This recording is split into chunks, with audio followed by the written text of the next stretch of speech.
निज कृपा का होना, ये हमारी आज की आध्यात्मिक चर्चा का विषय है।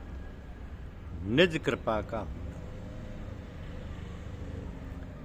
आध्यात्म मार्ग पर अग्रसर होने के लिए सबसे आवश्यक बात यह है कि मनुष्य में लगन हो। और लगन तभी होगी जब मनुष्य अन्य दैनिक कार्यों के साथ इस कार्य को भी महत्व देगा। याद रखो, जो मनुष्य स्वयं चलना चाहेगा उसे मार्ग तो मिल ही जाएगा और पथ प्रदर्शक या गुरु भी मिल जाएगा। मुख्य बात है निज कृपा का होना। निज कृपा होने से शेष कृपाएं, चाहे वो गुरु कृपा हो चाहे प्रभु कृपा हो, सब अपने आप सुलभ हो जाती हैं। पूजा के विषय में यह आवश्यक है कि जो साधक पुराने हैं वह जिनको पूजा करवाते हैं उनका आंतरिक हाल यदाकिदा जानने का प्रयास करें। ये बहुत सरल विधि है। जब आपका हृदय शांत होगा तो जो भी विचार आपके सम्मुख बैठे साधक के होंगे उसका प्रतिबिंब आपके अंदर आ जाएगा। ये हाल जानना कोई बड़ी बात नहीं है, अभ्यास से आ जाता है। इस प्रकार हाल जानकर उसको आगे बढ़ने की प्रक्रिया बता सकते हैं। बस अपने को गुरु के हवाले कर दो, सब कुछ स्वतः होता जाएगा। जब हम पूजा करते हैं या कराते हैं और गुरु की याद करते हैं तब द्वैत बिल्कुल कायम रहता है। जब भूल जाते हैं तभी लय अवस्था आती है। याद करते करते याद नहीं रहती, नींद सी आ जाती है, सुध-बुध बिसर जाती है, वही लय अवस्था होती है। तो यह अवस्था कभी कभी होती रहे तो ठीक है, निरंतर रहना तो कठिन है। आखिर में गुरु व बुजुर्गों की कृपा से सब ठीक हो जाता है। अभ्यास करते करते आंतरिक अवस्था अपने आप आ जाती है। कोई चिंता या फिक्र इस बात की मत करो, अभ्यास कीजिए और रहनी सहनी तथा व्यवहार ठीक बनाए रखो। नशे से बिल्कुल बचो, इसकी सख्त मुमानियत है।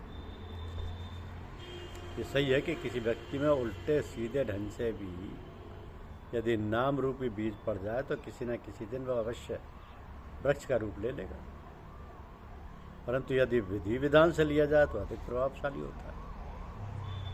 इसलिए गुरुदेव दया कृपा करके अपने शिष्य का हाथ पकड़कर दीक्षा देते हैं और उसको अपने गुरुदेव के हवाले कर देते हैं उसके कल्याण के लिए। जैसे होम्योपैथिक में क्रोनिक रोग हो तो हाई पोटेंसी की दवा से रोग उभरकर एग्रावेट हो जाता है। अब परेशानी बढ़ गई, लोग समझते हैं कि परेशानी बढ़ गई, मगर असल में वो दवाई 2-4 दिनों में आराम दे देती है और कुछ दिन बाद मरीज ठीक हो जाता है।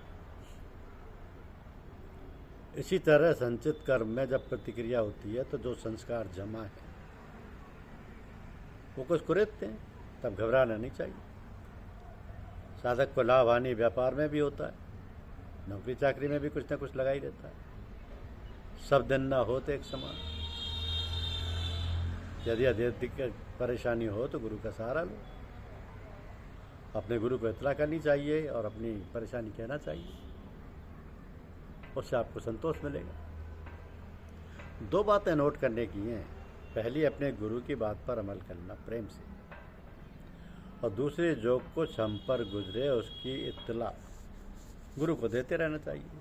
हर बात लिखते रहना चाहिए। बहुत सी बातें हैं भंडारे में बतलाई गई हैं, आप कोई भी बात पकड़ लीजिए तो आपका आना सार्थक हो जाएगा।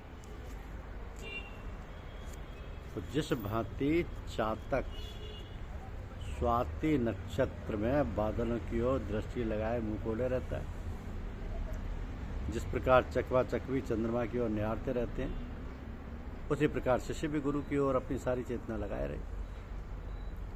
यही सबसे बड़ी साधना है और इसी में सब कुछ मिल जाता है। किंतु जब तक हम अपनी फरियाद ना कह लें दिल हल्का नहीं होता, और जब हम सब कुछ कह डालते हैं, रोग आ लेते हैं, तो एक प्रकार का हल्कापन जैसे बोझ उतर गया है ऐसा मालूम पड़ता है।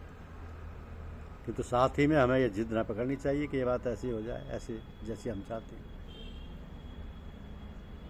तो ये तो वो जाने कि हमारा कल्याण किसमें, ये उसका काम है। हमारा कर्तव्य तो फरियाद करना है। हमारा कल्याण कैसे होगा, किस प्रकार होगा, हम नहीं जानते। अतः उसी पर छोड़ देना चाहिए और उससे प्रेम भक्ति तथा अपनी अनन्य शरण में रहने की मांग करते रहना चाहिए। भगवान भला करेगा, न्याय करेगा।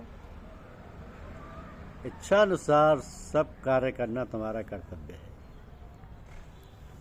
फल तुम्हारे ऊपर नहीं। तो जैसे तुम्हारे संस्कार हैं, भोग हैं, उसी अनुसार फल मिलेगा। उसमें भी ईश्वर का एहसान मानते रहो, दूसरों की ओर निगाह करके देखो कैसे कैसे लोग परेशानियों को झेल रहे हैं। किसी भी अस्पताल में जाकर देखो कैसे लोग बीमारियों से जूझ रहे हैं। इसलिए अपने कष्टों से घबराओ मत, हर हाल में उस परमात्मा का धन्यवाद करते रहो कि उससे आगे तो कुछ नहीं।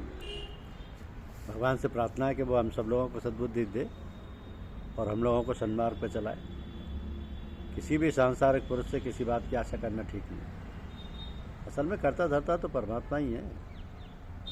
हमारे कल्याण के लिए भी प्रार्थना करते रहो, मोहब्बत का यही तक आ जाए और सच्चा तक आ जाए कि भगवान के लिए ही सब काम करना पूजा, भगवान के लिए ही सब काम करना पूजा है। अब प्रश्न ये है कि पूजा क्यों करें। हमारे अंदर जो अहंकार है, काम, क्रोध, मोह, लोभ, मद, मत्सर, तो जब भगवान का ध्यान करोगे तब इसको सब में कमी आएगी और हमारा मन शुद्ध हो जाएगा, पवित्र हो जाएगा, मैं और मेरा दूर हो जाएगा, अहंकार समाप्त हो जाएगा। तब वासुदेव कुटुंबकम का भाव आ जाएगा। तो ईश्वर का वास जब हृदय में हो जाएगा तब दूसरे की जगह कहाँ प्रेम गलियाती सांकरी या में दो न समाए। हर समय भगवान की याद करते रहोगे तो सब काम सुचारू रूप से होंगे और अंत समय में मरते समय भी भगवान की याद में रहेंगे तो उसी में तक तदाकार हो जाएंगे। तो जिस प्रकार उस व्यापारी को जिसे कभी कभी व्यापार में पहले हानि होती थी और यदि उसमें वो लगा रहे तो बाद में लाभ होने लगता है, ठीक उसी प्रकार साधना में जिन लोगों को प्रारंभ में कठिनाई होती थी उन्हें आगे चलकर सफलता मिल जाती है। ये तो व्यापार है जिसमें हानि पहले हो सकती है मगर बाद में अनगिनत लाभ है। साधक की बात अच्छी तरह समझते हैं। संभल कर पैर रखना हजरत दिल तुम जरा आगे, कि उल्फत के कूचे में नफा पीछे जरर पहले। संभल कर पैर रखना हजरत दिल तुम जरा आगे, कि उल्फत के कूचे में है नफा पीछे जरर पहले। धन्यवाद। यूट्यूब चैनल को लाइक और सब्सक्राइब अवश्य कीजिए। शक्ति।